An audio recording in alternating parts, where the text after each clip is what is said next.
Hello বন্ধুরা, আজ আমি চলে এসেছি তোমাদের সামনে নতুন আরও একটা ব্লগ ভিডিও নিয়ে। তো বন্ধুরা, আজকের থাম্বনেল আর টাইটেল দেখে আশা করি বুঝেই গেছো যে কি ভিডিও হতে চলেছে। তো প্রথমবার বাড়িতে যদি কোনো কিছু নতুন আসে তাহলে সেটার মজাটাই আলাদা আর আনন্দটাই আলাদা। তো সেই জিনিসটাই হলো বন্ধুরা, আজকে আমাদের মাইক্রো ওভেন বাড়িতে এসেছে। তো সেই জন্যই সেই উপলক্ষেই খুব মজা আনন্দ করছি, কারণ বাড়িতে প্রথমবার নতুন কোনো কিছু আসলে সেটা ট্রাই করতে বেশি মজা লাগে।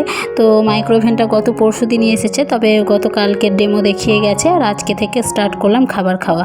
তো দেখছো বন্ধুরা, সকালবেলাতে তো আমি করেছিলাম মাইক্রো ওভেনে প্রথম পিৎজা, তো সেটা তো খাওয়া হয়ে গেছে। আর এই যে রাত্রেবেলাতে এখন কেক তৈরি করলাম। তো রেডিমেড জিনিসপত্র নিয়ে এসে সেটা দিয়েই এখন তৈরি করলাম। কেক টিনও কিনে আনা হয়েছে গতকালকে, তো সেসব ব্যবস্থা করতে একটু দেরি হয়ে গেল বন্ধুরা। তো দেখতে পাচ্ছ আজকে কেকটা বাড়িতে তৈরি করেই ফেললাম, আর অসাধারণ হয়েছে। প্রথমবার কেক তৈরি করলাম, আর মাইক্রো ওভেনে যে এত সুন্দর কেক তৈরি হয় সেটা আজকে প্রথমবার জানলাম বন্ধুরা, আর বাড়িতে ট্রাই করলাম। অসাধারণ হয়েছে কেকটা খেতে।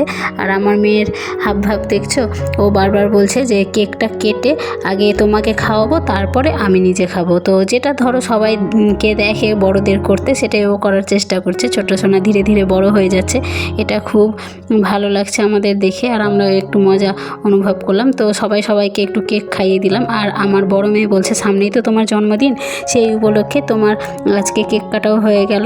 তারপর আজকে রাত্রে ডিনারে দেখতে পাচ্ছ বন্ধুরা, পিঠে তৈরি করা হচ্ছে। তো আজকে আমার মাকে ডেকেছিলাম তৈরি করার জন্য। তো আমরা মা মেয়ে দুজন মিলে এখন পিঠে তৈরি করছি। তো চলো আজকের মতো এটুকুই, আবারও দেখা হবে নতুন কোনো ভিডিওর সাথে। টাটা।